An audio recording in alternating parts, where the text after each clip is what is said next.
Welcome once again to Superhero Stuff You Should Know. This is the fastest Ben alive, and with me is... Andrew Allen. I'm Barry's cousin. Yes. So there it is, everybody. Welcome, Mr. Allen. That's what I got. That's what I got this week. We're starting a coverage on The Flash with the release of the new Flash movie, as well as the end of the Flash CW show. We thought it's time to cover a lot of unmade Flash scripts that were written over the years, including maybe a good 10 or 20 just for the DCEU alone. But the ones that we're covering are mostly before all that mess and stuff that happened. Is this our first Flash episode? We did one that was like in relation to the Zack Snyder Justice League, but like this is our first like unmade script Flash episode. So okay, it's outside of figured it was time. Outside of sucking Snyder's dick for 6 months, you know, this is the first one. Check out that episode if you haven't already, where we just covered the Ezra Miller Flash and why the Flash runs like that in terms of the ice skater. Oh yeah, type of way he went to did China. That. He went to fucking China to fucking learn how to run like that. Yes, like some sort of kung fu running or something. I remember this now. Yeah. So check that out on our channel. Why does the Flash run like that? But yeah, we're now covering the unmade Flash scripts well before Ezra Miller, before Grant Gustin. This one's even before John Wesley Shipp in the 1990 show. This is a 1987 script from September 16th, 1987. So this is way, way back. This also might be an exclusive. I could not find any other coverage on this. The script is not online, just like the Puzo one was before. It randomly landed online the same week that we released the Puzo script. So yeah, what's going on with our anonymous source? Yes, but we were sent these by a less anonymous source named Jack G. So thank you, Jack, for this 1987 Flash script. And by the time of this release, there will be a Super Bowl trailer for the Flash movie, and we just want to be timely with that. So let's get into it with the first Flash script, at least the one that we have. So in terms of the writers for this, it's Jim Strain on the left, who will go on to write the 90s Jumanji movie for Robin Williams. Okay. So he's the main screenwriter on this. Never needed to work again after that. I think he currently teaches screenwriting at UCLA, which is cool. And it says a story by Todd Holland, who is the man on the right. Todd Holland would go on to direct the 1989 film The Wizard with Fred Savage, which I have not seen, but that's his other claim to fame. That movie really focuses on Super Mario 3. I think before Super Mario 3 came out in America also. There was like a year between Japan and America or something. But yeah, I saw that movie when I was a kid. It's okay. I mean, you know, it was good. It's culturally important in the video game world, I think. It was like it was the better Nintendo movie out of the other, if you compare it to the Mario Brothers movie from I'm sure 91 or 92 or whatever that was. We're so spoiled now because of the fact that like years ago, like some of the best, like that was a time where you could say, oh, like the best Mario related movie was this movie. That's not really about the Mario Brothers. It's about video games and stuff. But that was just the dearth of like adaptation content. And now like everything is getting adapted. Everything's being we actually have good video game content now too with The Last of Us. You know, yeah. So for it's a brief it's evolved. Flash of time, pun intended, in 1995 when Mortal Kombat came out, and then nothing, and then Last of Us. So, you know, we'll see if we can change the trend here. But anyway, back to the Flash. So, you might be wondering, who are the villains in this script to go up against the Flash? Is it the Reverse Flash? Is it one of the rogues like Captain Cold or Captain Boomerang or the Weather Wizard? I got it. I got it. Yes, that's it. It's the Weather Wizard, right? Unfortunately, no, it is not. God. It is, in fact... him. Yeah, sadly, no. It is aliens. I shit you not. I like this already. This is dumb. No offense to the writer. But, I guess it's hard to not take offense from that. But man, come on, dude, aliens. This is why the subtitle for this episode is Flash versus Aliens. Okay, so Ben has not told us. Of course, you know this because you clicked on the video, but I did not know this until right now. So here we go. All right, saving it for this episode, for the recording on this, and it's God. not even not a specific. That's a good question. I'll get back to you after the break on the specific description, because he spends most of the movie. The alien spends most of the movie in a disguise, like Vincent D'Onofrio in Men in Black. Okay. So, body snatcher kind of shit. It's a body snatcher type of thing. Yeah, it's also not a specific alien from the comics. The alien itself is not identified. You could probably stretch it a little bit and claim it's a white Martian, but they weren't around at the time of the comics, so you couldn't really say that right at this point. But yeah, it is basically the Flash versus aliens in this. It is similar in a way to when we went over that one Hulk script where like the only Marvel character in the entire thing is the Hulk and everything else is kind of just a body horror movie up with him up against like original characters.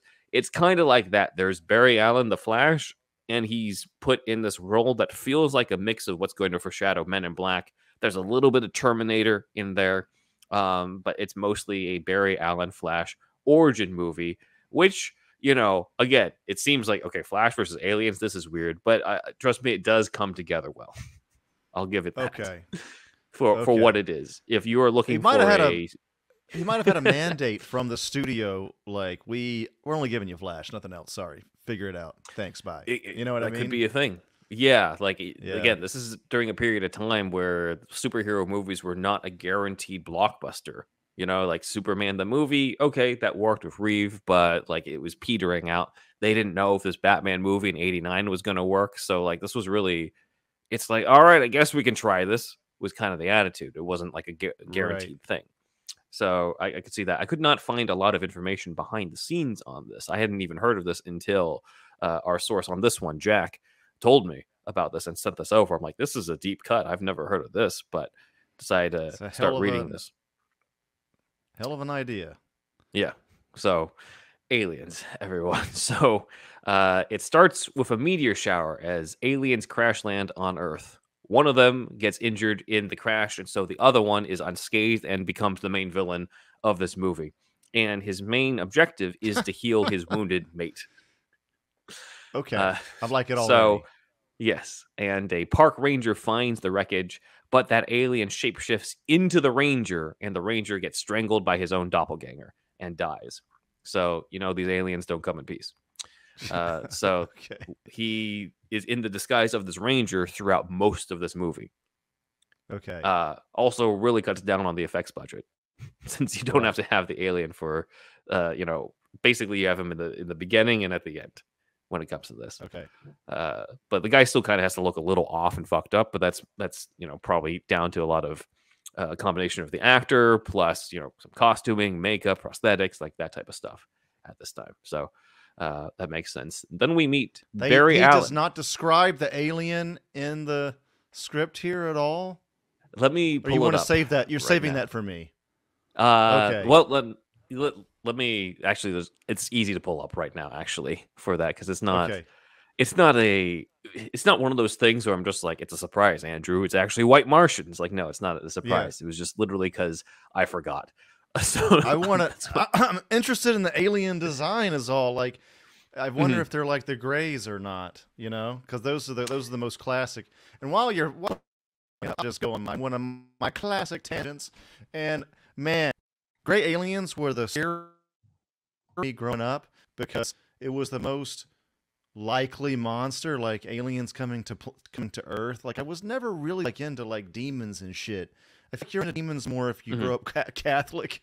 Like I grew up Protestant, and like I don't know, man. It would just never seem like it wasn't like too real for me, I guess, for some reason. But aliens always were. All right, did you pull it up? I've found the page. There's not that much of a description. It basically talks about how it's been this metamorphosis of this sphere of energy that then generates into, quote, alien tissue throughout its metallic form. And then evolves into an incomprehensible bonding of metal energy and flesh, which was a little Okay. bit ambiguous to me whether or not that was the alien itself or like some other form, like of something, but I think the alien is being developed. It honestly seems like maybe they're like Strain and Holland were thinking, hey, it's an alien, up to you in the concept art department and everything on how that one is designed. That's what this is reading like. It's like, I'm just gonna let you guys figure it out. I'm just gonna Yeah. say aliens, and then we're gonna move on. Yeah. Yeah. It's aliens, everyone. Okay. Let's see. I'm gonna just in my mind think gray alien because it's my favorite. I was thinking that too, honestly. Yeah.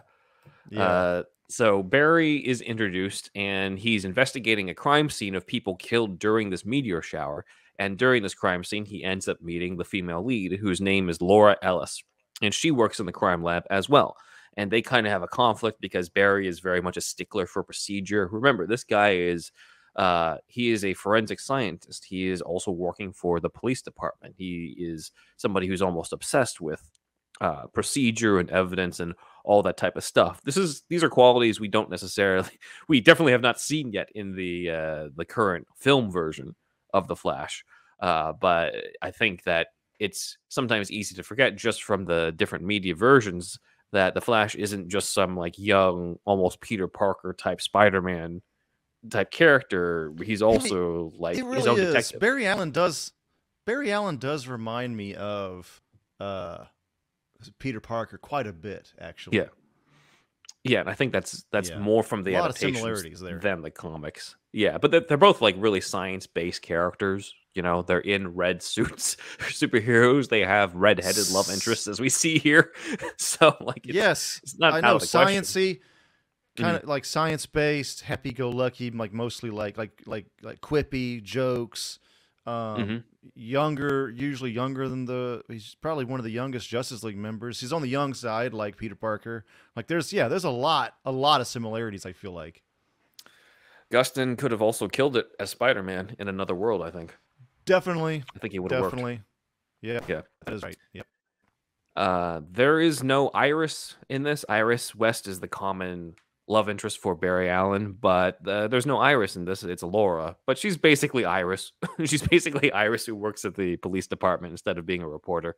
So I don't know why they didn't just go with Iris. This is one of those like, why is Electro named Strand in the Cameron script? Is it just because they forgot the name of who it was in the comic? I don't know, but they just they wanted to make it. They wanted to make it to have to make money from a big blockbuster movie, but it just kind of felt like they were ashamed of the comic book source material at the same time. You know what I mean?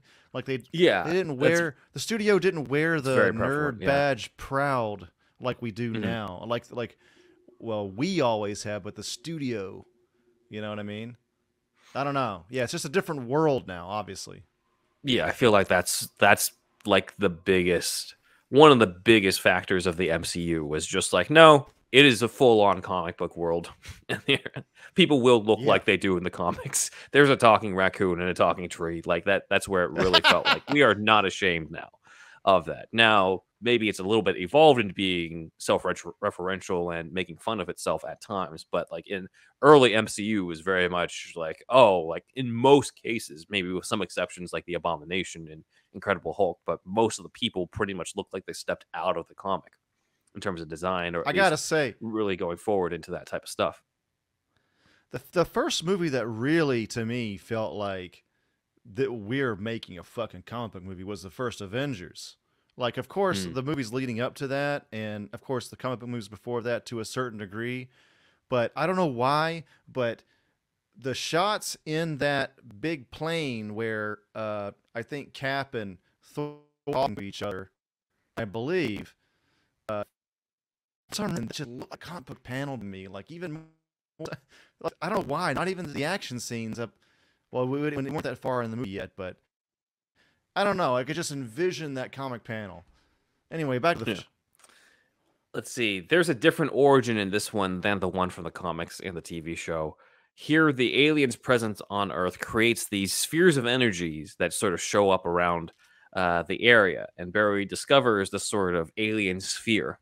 and wants to examine it. And so he brings it into the crime lab and notices that it bleeds light and vapor through like these little fractures, and it can heal itself.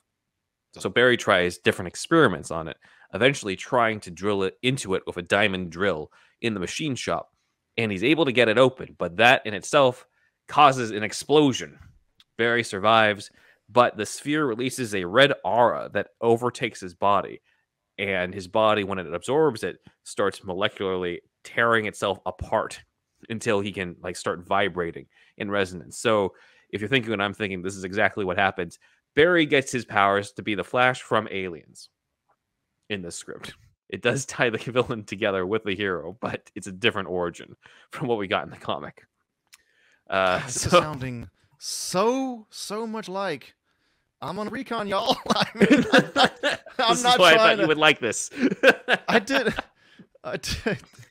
There's some like, I mean, it's not a spoiler. Like, you know, it's in our campaign video as well. Like, they get the suits from from the gray aliens from the abduction in Amano Recon, which is a film that I'm working on, or a series that I'm working on. It's going to be on Kickstarter soon. Indiegogo is done. AMANORECON.com for more.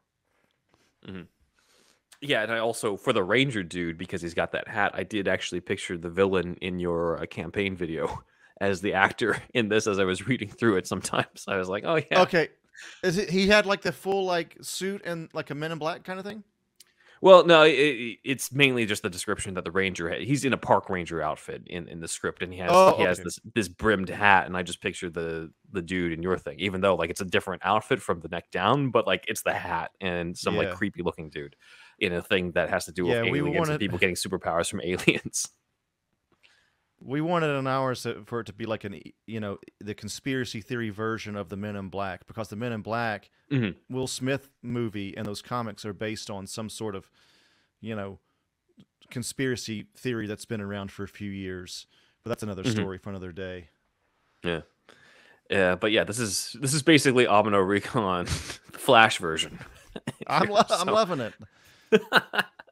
Mind you, he does not get the costume from them yet, but it's inspired. Right. You can tell the costume's probably inspired by the aliens simply because it was a red aura that sort of gave him the powers and stuff. Yeah. So that'll play in a little later. But Barry does go unconscious due to this. He is found by Laura and taken to the hospital where he's going to recover. And obviously now he is developing the superpowers. He just doesn't know it yet. Meanwhile, let's catch up with our alien friend. Pictured here as the Vincent D'Onofrio character from Men in Black, because it's essentially the same thing except many years before that movie. So it's a guy who has taken over this human form, but doesn't really know how to fit in with other humans. So we have a few scenes of him going to local bars and stuff. I gotta tell you, this is yet another influence on Amano Recon. This exact Men in Black. Edgar. Yeah. His name is Edgar, right? Yeah, I think so. I gotta rewatch this movie, but yeah, Sugar Water. Another great. This scene, this opening sequence in Men in Black was so fucking captivating. I thought, like, it's so great. Anyway, good pull. Once again, yeah, it's great. So this alien is trying to fit in and speak with other people, but he says the words that would make sense in other contexts, but it's just the wrong context. So someone asks him "Are you all right, sir?" And he's just like, "Sources say the situation is stable." They're just like, okay. So it's weird stuff like that where technically it answers it, but it's because he just got it from the TV set or something. So I think that this is a common body snatcher kind of thing where the aliens, and this is a Men in Black thing too, where they don't know fully how to be human. Everything about human is foreign. It's not just like speaking a foreign language. You're in a foreign body, right? So the way they write this all the time is a lot of the time is that it's like this, where everything they say and do and all their mannerisms or gestures are just off. They're either completely off, like in this instance, or kind of falling into the uncanny valley and creepily, just a little bit off, Yeah, and that's definitely conveyed in this. I think it's pretty. The script does a pretty good job when it comes to like the alien being something that's unsettling, in this human guise, and it's kind of like there are two separate stories to follow. One is Barry Allen as the Flash, and one is this alien who is basically trying to gather supplies and restore his mate who's been injured in this crash, and basically at some point, as you know, they're going to come together, these two different storylines right now, since there's a Yes. connection between the two of them. Barry himself got the powers from the alien, so they're going to come together soon. Another thing is that this alien is sensitive to the sun. Whenever he passes through sunlight, it burns through the disguise and reveals the alien underneath. And then when he goes back in the shade, it sort of regrows the exterior, like human skin type Okay. of thing. So it This does is have a all weakness. very cool. It's all Hmm. very cool, but I do like if they would have made this movie, it would have changed how the average person sees the Flash kind of forever. Oh yeah. And you know what I mean? Like because none of this is in the comics pretty much except for the Flash. You know what I mean? Yeah, it's like So it's it's almost like just, they you know, gave a whatever. little bit of Green Lantern to him, where it's just like, all right, now your stuff comes from aliens. Now your stuff comes from like galactic type stuff. Yeah, yeah. I mean, yeah. I'm I'm sure this guy really wanted his this movie to be made. Obviously, he probably, he would Hmm. have had a big payday and everything. But like as far as popular perception of the Flash, at least he didn't like suffer this damage. And it's not. It's probably again. It's probably it's not the writer, but yeah, Yeah, like we don't know what was going on behind the scenes that led to this. It could be that they're just like, yeah. yeah, well, I always thought the character was cool, but none of that comic book shit. Let's do the aliens, or that either came from the writers or it came from the studio. We would have to get them on the show to find out, but I don't know right now in terms of what led to this decision. Okay, Let's see. Back in the city, Barry does recover from the hospital, and Laura offers to take him to her brother's cabin to help him recover in the mountains. So he takes her up on it. However, by the time he gets to the cabin, he finds that his leg, that seemed to have been basically damaged during the explosion, his leg is already recovered, and he's got no bruises. okay, He finds this that's weird. cool. He or need to recover. He feels better than ever because he doesn't know it yet. He has super fast healing. So he Nice. decides, well, I'm also finding myself to be more hungry than usual and stuff. And that is I believe that is something that started with the Wally West Flash, actually, not with Barry Allen, but they transferred it over to all the different Flashes where, like, he burns through so many calories from his super speed that he just has to eat constantly. And so he eats stuff that would, like, normally kill an ordinary person if they were trying to eat something in one sitting. And he just gobbles all that up in order to get enough calories to be able to get his super speed. It's like So that that's always fun. the whole Michael Phelps stories you used to like 1,000 calories. It's like yeah, it's like Michael Phelps times 10 on this. Yeah, So which would mean he's like constantly got a burger and a donut in his mouth. Like it's yeah. just a shitload of calories. Like Hmm. people would think, oh, you got a metabolism like crazy, Barry. He does. So Yeah, he I mean, yeah, goes basically, yes, shopping. he does. Yeah.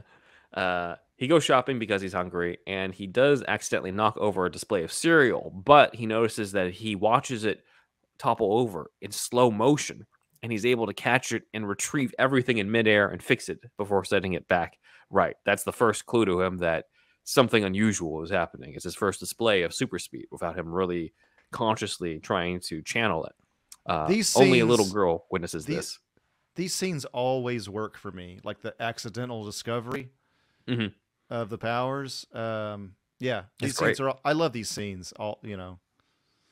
Every time I It's see them. necessary too, because it's not like he's just going to randomly be like, okay, somehow I already know I have this. Like you kind Yeah, of yeah. need that aspect of it.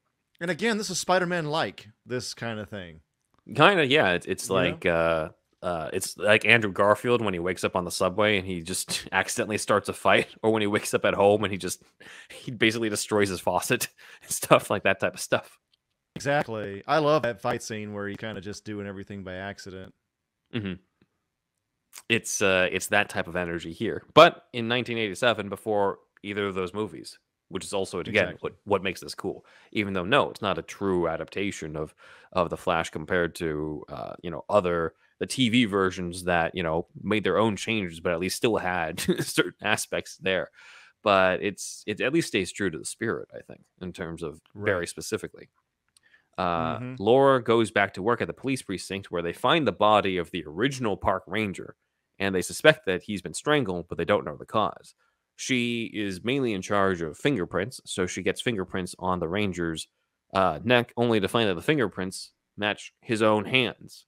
So the only conclusion she can think of is the ranger somehow strangled himself, not realizing that there is a shape-shifting alien on the loose here. Okay, that's So cool. that's a kind of a cool detail. It's mixing the whole like police department forensics stuff with the sci-fi elements of the aliens and what we're going to see in this story. It does merge pretty well, I'd say, even though at first glance Flash versus Aliens seems like a kind of a dumb thing, like you said earlier, for the first movie. But it does actually it works well, I think, in this specific thing. Well, the cop-like environment with aliens, it also reminds me of X-Files. Oh yeah, A little bit of X-Files vibe, which is this is also before X-Files. This is yeah. So it's kind of it's ahead of its time, while also of its time, in the fact that right. there's that feeling of like, let's not get too comic booky, but ahead It's of its like time in John terms of what they Peters. will do. John Peters with Superman. Does he have to fly? Oh my god. The alien continues to gather supplies to build a tracking device. He's basically trying to find all the different spheres of energy, not knowing that one of them has basically merged with Barry Allen himself.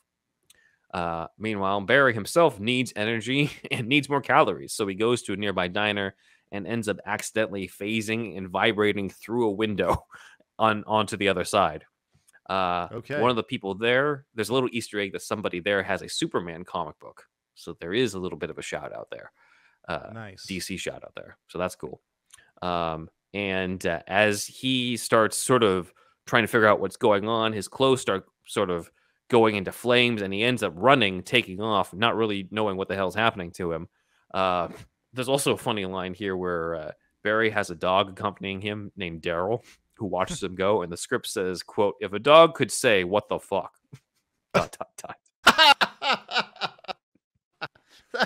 That's good. That's a good line. We need to audition 20 dogs, see which one has the best what the fuck face. That's what that line would lead to if they made this script. It is great, yeah. So that is 50 dogs. This dog accompanies him. The dog does not play that big of a role in it, but this is the funniest part with the dog is witnessing Barry just super speed his way out of there for the first time too. So now Barry has discovered yeah. What the fuck? That ways. So let's see. Barry has now discovered his super speed, and I think with that, it is time we take a quick break. Okay, everybody, we have a new thing that we do here on Superhero Stuff You Should Know. We are going to start every month having a new GoFundMe and a charity or charity that we're going to give a shout out for. And this month, well, tell them about it, Ben. Well, this month we are debuting this in our episode about Superman 2, and this is completely related because Valerie Perrine from Superman 1 and 2, Miss Eve Tessmacher, has her own GoFundMe. Unfortunately, for the last few years, Ms. Perrine has had to retire from acting because she is fighting Parkinson's disease. If you've been following her on Twitter, she has been auctioning off different memorabilia from her time in the movies in order to raise funds, but she is unfortunately bedbound. She has round-the-clock caregivers, and she has a GoFundMe set up through her friend in order to help her out through that. And I think it is on a lot of us as Superman fans who grew up with these movies, grew up with her as Miss Tessmacher. I think as a thank you, it would be more than appropriate for us to help her out. Yeah, so please, if you can go to her GoFundMe page, it's been linked in the description here as well for everybody. If you can donate to her, that would be great. Again, she's part of the Superman legacy, and let's try to help her out if you can. And also, on top of that, we want to also give a shout out to the page where you can donate to the American Parkinson's Disease Association itself. So that will go to support and education and research. So if you want to support them as well, or just them, also fine if you want. So check that out. That will also be linked. So, yep, we're going to be doing this. We thought that we should not just be into heroes, but also try to take an influence from all these heroes we read about all the time, and at least do our part in any way that we can. Insofar as, you know, helping these kinds of people. So yeah, if you can, that'd be great. And thank you very much. Just wanted to announce that I have a new podcast called Gaming Gaiden. It's about Japanese to English translation. In this first season, it will be 10 episodes each season. If you saw the ranking, every Superman video game two-parter we did here on Superhero Stuff You Should Know, you have seen Mike before. So yes, if you like video games, if you've been interested in Japanese ever, we're going to be talking a lot about just Japan in general, Japanese cultural differences as well, and we also are going to have a lot of talk about 90s video game magazines such as Electronic Gaming Monthly, aka EGM. So stay tuned for Gaming Gaiden podcast. It's already out now, y'all. I wanted to tell you about the patreon.com. patreon.com/superherostuffpod, and on that you get the $1 tier. You can join the $1 tier, which gets you the shout out on the board, and either visually or orally, or both at times. We want to do the oral for the most part for newer people, and then the $5 tier gets you a whole new show. This show is every Monday, as you well know, and it's free on YouTube and the What's Nots. And the Patreon show is every Friday at the $5 tier mark. You can, if you want, binge us for $5, and there's like 150 episodes, almost 150 at this point, and you can listen to all that content there. Even the stuff that's been released from the vault, none of that has been the full episode as well. So trying to keep our $5 tier people happy. But yeah, check that out. And then our $10 tier gets you all of the above, plus it gets you a monthly meetup show where you meet up with us monthly, and it's like a Zoom-like call, and we have a topic at hand, or sometimes videos we react to and things like that. And that's at the $10 tier. Every tier that you get, like the $5 tier gets you the $1 tier benefits, and the $10 tier gets you the $5 tier benefits and the $1 tier benefits. So check that out at patreon.com/superherostuffpod. We also got the merch, which is Redbubble, superhousepod.redbubble.com, and on Threadless, superherostuffpod.threadless.com. Get your Bin Man and Indeed Wizard mug, shirt, shower curtains, and all the rest artwork by Stephen Santa Cruz. And please send us some audio at superhousepodcast@gmail.com. A bumper would be great. You too can be part of the show. I'm ThunderWolfDrew on Instagram and Twitter. ThunderWolf Lives is my other YouTube channel, one of my many YouTube channels. And I have also ThunderWolfDrew.com has my whole portfolio in one place, except for AmanoRecon.com. That's AMANORECON.com. And that is an original idea that some friends and I are doing, where it is R-rated Power Rangers meets Stranger Things. That's the quick pitch, and it is not a fan film, original idea. We have a pitch video right now on YouTube and on the Indiegogo page. We're campaigning right now as of this, when this episode premieres. And this poster art is by ZacharyJacksonBrownArt.com. And check it out. Please support us on the campaign, and more from that soon. But yes, it's bloody, and if you like that kind of thing, check us out. And that's it, Ben. Follow us on social media, on Twitter at SuperHousePod, Instagram Superhero Stuff Pod, where we have some different supplemental stuff. I've even analyzed the martial arts stance that the Keaton ornament from The Flash is in, so you can check that out on our Instagram, Superhero Stuff Pod. TikTok, Superhero Stuff Pod, Vero, Superhero Stuff Pod. My website is benwanwriter.com, where you can read a whole bunch of spec scripts, including Gotham, Vampire, Elementary, The Death of Sherlock Holmes, and Curb Your Enthusiasm, Disneyland. If you're fans of any of those shows, check them out and let us know what you think. My YouTube channel is in the description below, including Doctor Who, The Ronin of Time, an audio drama I write, edit, and narrate with the 8th Doctor, meaning Miyamoto Musashi. My personal Instagram is benwanwriter. If you like cats, my son, Alfie, my cat, is at Alfie Pennyworth Cat. And if you have an Alfie yourself, then you can get the Whisker Box, the only cat box with a crazy cat lady and gent. And you can even check out another page on that website, superherostuffpod.com/show notes. That includes various show notes for each of our episodes, links to the scripts that we review if they're available online, Amazon links to the stuff we've been talking about, including, Brian Levant's book that he plugged for us, My Life and Toys. So check that out at superherostuffpod.com/show notes. Lord have mercy, y'all. Do you like hounds? Do you enjoy pooches? Do you find yourself enjoying time spent with that of canines? Talking about dogs, y'all.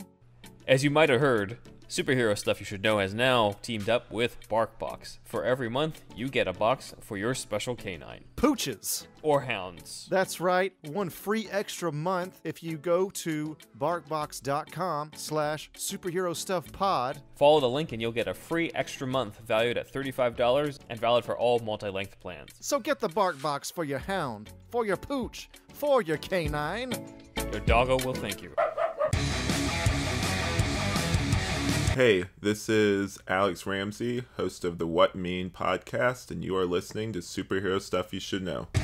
And we're back in a flash to continue diving into the Jim Strain script of The Flash versus Aliens, as I'm calling it, even though it is just called The Flash. But yeah, it is, for the premise of what it is, I think you and I are liking this so far. I would have eaten this up, to be honest with you. Yeah. I mean, even though it's so different, and also I wasn't familiar with The Flash too much until God. I mean, before Grant Gustin, before the CW one, but I mean, it probably was like 20. Man, I didn't know the ins and outs of The Flash probably till like 2012 or 13 or so, dude. Like, I don't know. I never really looked into him all that much. Yeah, I'm with you there. It really was that CW show that got my attention on the character, and I was. Because, it was one of those things where I'm like, okay, he's fast. Oh, shit, he can time travel. Okay. And then, his main villain is the Reverse Flash. Really? That guy in yellow? That seems dumb. And then you watch the show and you're just like, oh, shit, this guy's terrifying. Dude, that first episode, that first season was so solid. The CW Flash.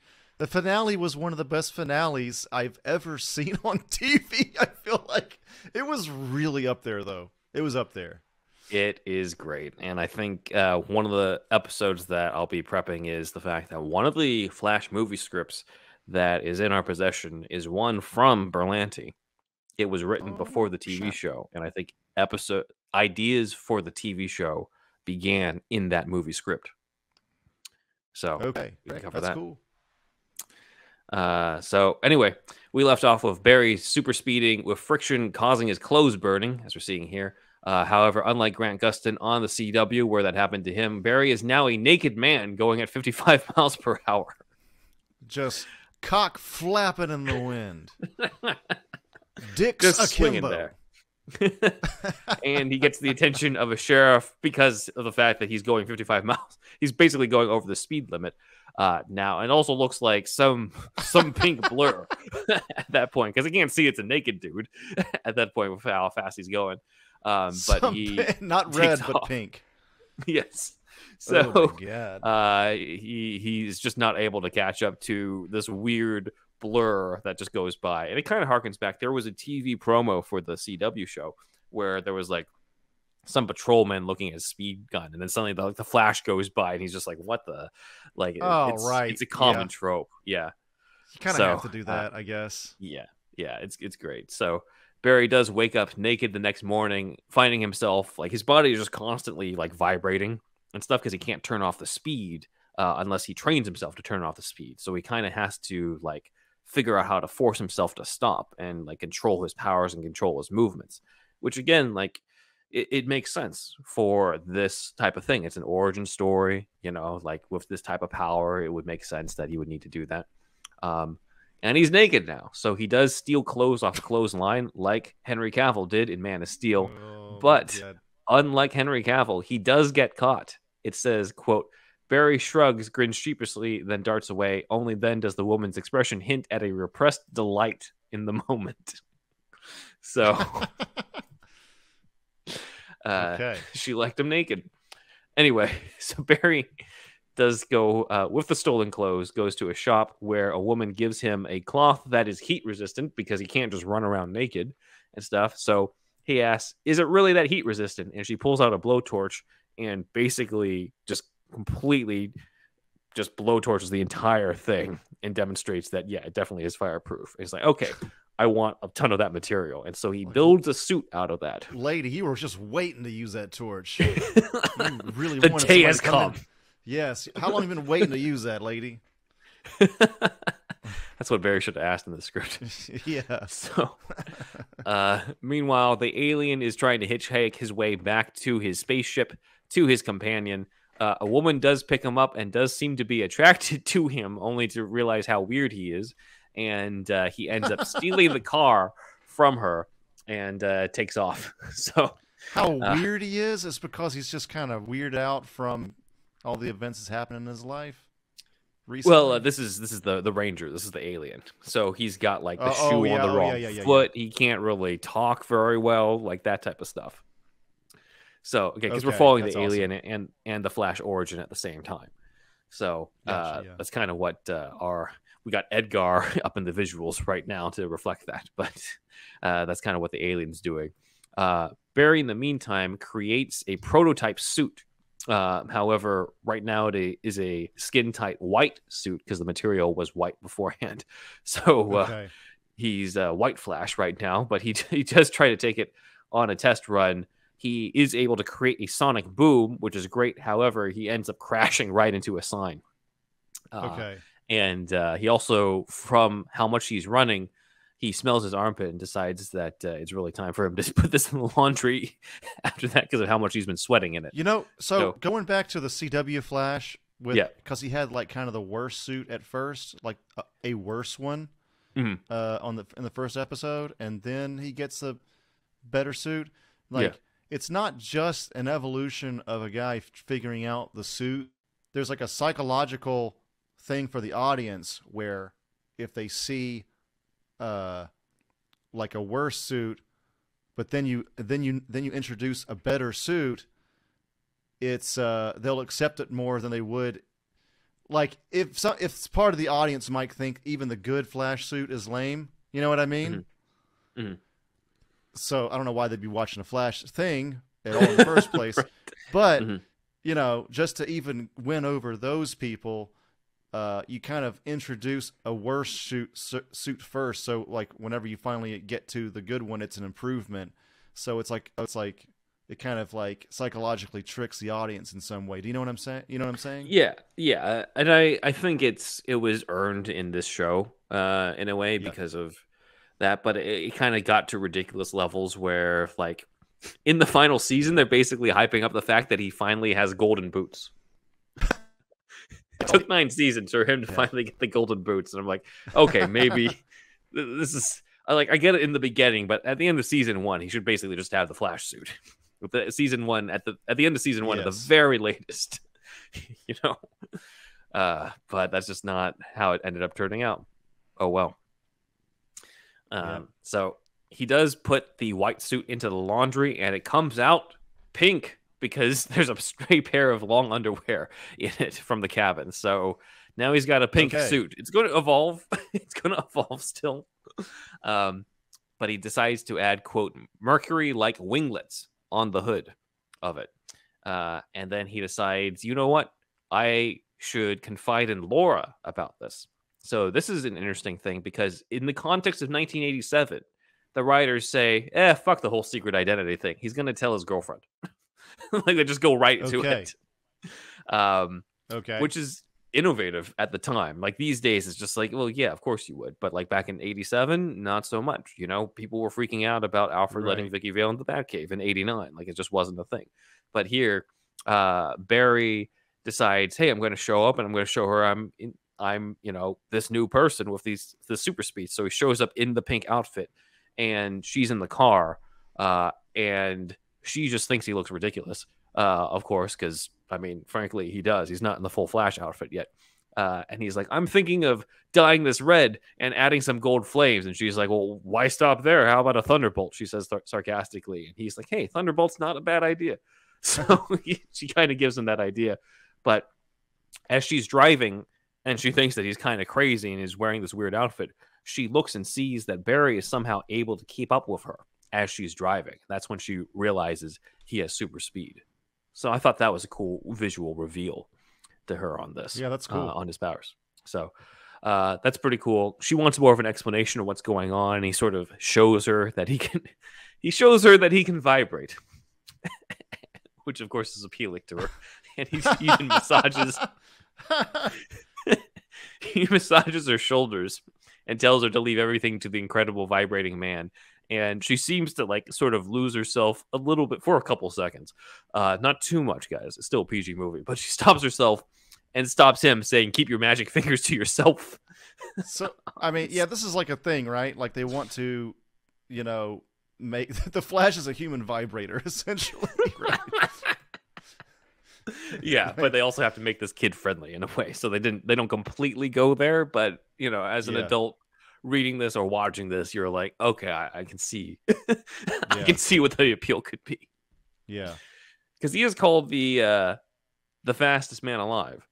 So yes, you kind of want to see other yeah. That's not a good thing though. But that's not a good thing. So you have to find other you have to find other benefits to this. So he reveals he got his powers from the sphere, and Laura reveals that this energy sphere there's like more than one of them. In fact, the cops have just found another one. And so she decides to take him to the next sphere. And on the way, Barry, of course, needs to charge up. They go to a convenience store where Barry ends up having to stop a thief who's trying to rob the place over there. The thief tries to shoot him, but Barry catches all of the bullets and then knocks him unconscious before then asking the cashier, do you have any red fabric dye? So we know what's going on here. What's going to lead into. But yeah, we're moving at a pretty good pace considering, this is more than halfway through the script and he hasn't suited up completely yet, but you can kind of see it evolving into that. Yes. So they go to investigate the sphere as the alien sort of restores energy to his mate with whatever spheres he could find. However, he ends up seeing visions. The alien sees visions of Barry. And that tells him a human has absorbed his powers and he has to find this human. So now, like, the different storylines are starting to converge a little more. The alien is coming after Barry. So Barry and Laura investigate the sphere in the lab and find that the fingerprints on it belong to the dead Ranger. And Laura isn't sure how this Ranger could have strangled himself to death and then touched the sphere when his body has been here the whole time. Another interesting beat is that while at the police station, Barry sees that his coworkers have left sort of these joke toys for him, including like a snake, one of those snake in the cans type of thing. Okay. But one of these is a joke ring that hides stuff and can pop open. And so he pockets that. More on that later. Okay. And as they examine everything, Barry hears a faint signal that only he can hear. And it's the alien dressed as the Ranger who's tracked him down to the police headquarters in a sequence reminiscent of the first Terminator. We are in full Terminator mode at this point. It is the alien versus cops here. Does the Flash have super hearing? Or he doesn't. He just hears it because he's connected to the alien in this. Oh, okay. Interesting. Okay. Because remember, his powers now come from the alien. It doesn't come from, the speed force and lightning type stuff. So I just didn't know they had like a hybrid type of, or whatever you call it, some connection there like that. I didn't know that was the thing that they had. Yeah, like that's he's discovering this now because this is the first time the alien has shown up in the vicinity of him. So Okay. the cops see that this intruder is the dead guy that they've been, investigating this whole time. They try to go after him, but this guy has super strength. Of course, he's an alien in the DC universe. Of course, he has super strength, so Yes. they're no match for him. He nearly kills one of Barry's coworkers until his radar focuses on Barry himself. Barry then, when he sees the alien, gets overwhelmed with a telepathic barrage of images and colors. Again, they have this telepathic connection, him and the alien, and he figures out the alien has come for him to get his energy.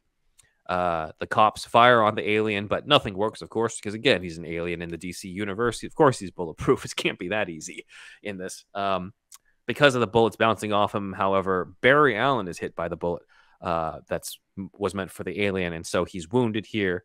Laura helps him escape, but the Ranger comes after them, chasing him in the car. Again, this is almost like the car chase now in Terminator. Barry figures out that what's happening is due to the telepathy between them, the telepathic connection. He knows that this alien basically wants to absorb his life force and kill him in order to use that energy to restore his mate. All it takes is just a touch of the finger from the alien. So the alien is trying to basically ram Laura's car during this whole thing, basically, pointing his finger out to try to touch Barry the whole time. But Laura sees as they basically make it out of a tunnel that when the sunlight hits the alien, it weakens the alien, and she recognizes that weakness. And she basically takes advantage of that to get Barry out of there and to the hospital. Barry needs some recovery time, but he ends up healing, of course, because he's got super healing. And he asks Laura, "Hey, give me my ring." And it's the joke ring that he picked up from police headquarters. She's a little confused why he wants that now, but he tells her to stand back, and he opens the ring, and the uniform comes out of the ring, and Barry sort of blurs, merges with the costume, which is now red, and he is now, quote, the Flash for the first time. He is the complete fulfillment of his comic book persona. Scarlet uniform, golden thunderbolts, wings of Mercury, and I'm assuming the golden boots, which already beats Grant Gustin by 8 seasons or so on this. So, so now we finally get into the third act. Barry Allen is now fully suited up as the classic Flash. They are not shying away from the comic book costume. They just wanted him to earn the suit. So Barry says the suit is handy, but, quote, it's a bitch to pack. So that's why he put it in the ring. And then Flash then kisses Laura, a kiss, it says, reminiscent of soldiers about to go to war, as he's about to fight the alien as his new persona, the Flash. So he hopes to destroy the alien and escape with Laura in a helicopter. That's he basically calls down to help rescue them. And so, again, one of the things that's cool about Flash, that's also something similar to Spider-Man, is his use of science in order to solve the problems and stop the bad guys. So here, he traps the alien in a room full of oxygen tanks that go off, and then he rubs his hands together to create enough friction in there to cause an explosion to explode around the alien, and he vibrates out through the window so that the alien gets caught in that explosion. However, the explosion does not kill the alien, and in fact, the getaway helicopter is caught in the explosion. So shit has gone wrong already, and the alien emerges now fully out of the human shell. So now we finally get the full-on human. It's no longer the park ranger. This is like Edgar turning full bug at the end of Men in Black. Yes. So it is a matchup of brute strength against speed and agility, it says, as there's another chase into one of the most famous superhero set pieces, the abandoned construction site. We just got one of these in the James Cameron or what might have not have been James Cameron's Spider-Man thing of Doc Ock versus Spider-Man, and we get it again with the Flash versus this alien. Well, you got to, Yeah, you have to. Plus, it's prime for the whole, it's an abandoned area, so there's nobody who could really get hurt, that type of thing, and you can use stuff for props, So Barry uses steel reinforcement rods of the construction building and sort of sends them through the alien's legs and stuff to try to defeat it. The alien tries to take Laura hostage, but Flash rescues her. We're in full-on Flash superhero mode versus this alien. This comic book panel here looks like Vasquez Rocks, where Captain Kirk fought the Gorn. It does look like that.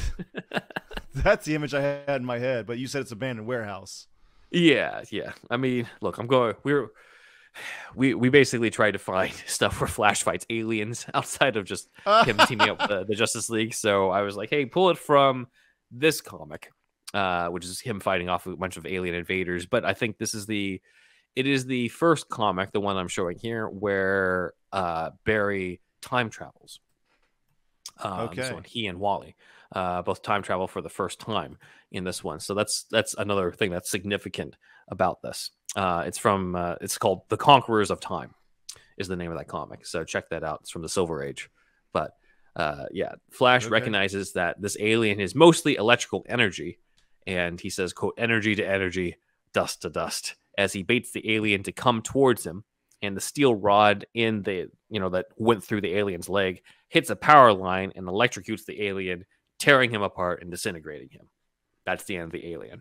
So once again, Barry uses science in order to defeat the bad guy here. Flash then goes to Laura and they kiss. And he says, not bad for the first day on the job, eh?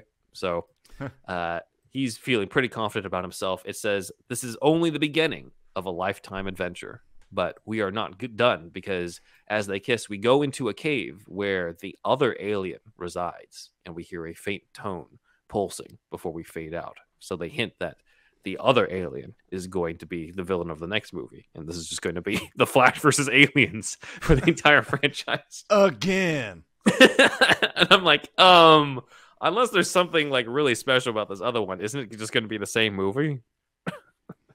I mean, he has different alien powers, man. I guess so. Yeah, I guess so. But that is that's the script, the Jim Strain and Todd Holland, the Flash script. What do you think now that you've heard the full thing? So this is one of my favorite ones we've gone over. I can imagine this whole fucking movie really well. Mm-hmm. It's just like, I know it doesn't have anything to do with the source material, but like, this is, obviously in my wheelhouse kind of thing. I like this kind of story, this type of story. So I think it's great. This is a fucking awesome script. Like, the pacing seemed good too from the way you described it, right? Did you feel that way when you read it? Yeah, it was. I mean, it is a brisk pace, which it should be for a Flash movie. So yes. Like, in the beginning, I was just really skeptical. I was just like, okay, Jesus, like, aliens in this shit, and I'm guessing he gets the powers from the aliens. Okay, yep. But then, like, we don't know what the behind the scenes story is that led to it, but the spirit of the character really is there. If you change Laura's name to Iris, then you make that even more, true to the comics. But like, I can see a Flash comic or Flash story in general where, like, he has to face an alien with this type of power. He would do some of the same stuff, and there's different things here that are ahead of its time. All the core elements for Flash are there. It feels like him. It's just he's with a girl that's like Iris and he's fighting aliens, but the rest of it's kind of accurate, it feels like. So, like, the heart of it's there, I guess. So yeah, I don't know. I mean, it would have changed the way people view Flash forever if this has been the introduction to your mom, to your grandma, and the theater. Like, this would have been like the Adam West Batman of the Flash, pretty much. So this guy gets speed from alien technology. It's like, well, not really. That's just in that one movie, Mom. Like, that's how it would feel. And they might have changed the origin in the comics or had some run. They probably would have, if this movie would have come out, they would have had some run of comics where it follows more of the movie too. You know what I mean? Oh yeah. But this, I mean, dude, like, I'm gonna recon stuff. The thing I'm making now, like, this is just exactly my kind of thing. So I thought it was great. This is really fun. That's why I thought you would appreciate this too, because I'm reading this. I'm just like, oh man, like, when Andrew hears this, it feels like Amino with the whole, like, getting the alien power and, like, sort of being hunted down and all these different elements that, like, okay, we don't really associate with the Flash. It doesn't seem like that Flash like with the comics, but like the overall plot itself, I'm like, you know what, I could see a really fun, solid, one-off Flash movie done this way in like 1987, 88 or so. Like, it's pretty well done. I thought it is I think it's better than the Hulk one that we went over that had, little resemblance to that comic too, when it came to the characters, like the supporting characters in the plot. This feels like that Hulk movie a little bit. Yeah. Like, because the core elements are there, even though it was kind of different.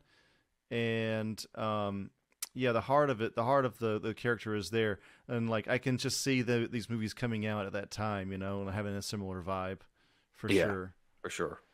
But yeah, unfortunately, we did not end up getting to see this type of version for it. And the Flash type of movies have been in some form of development hell for a long ass time. If this is the first one from 1987 through,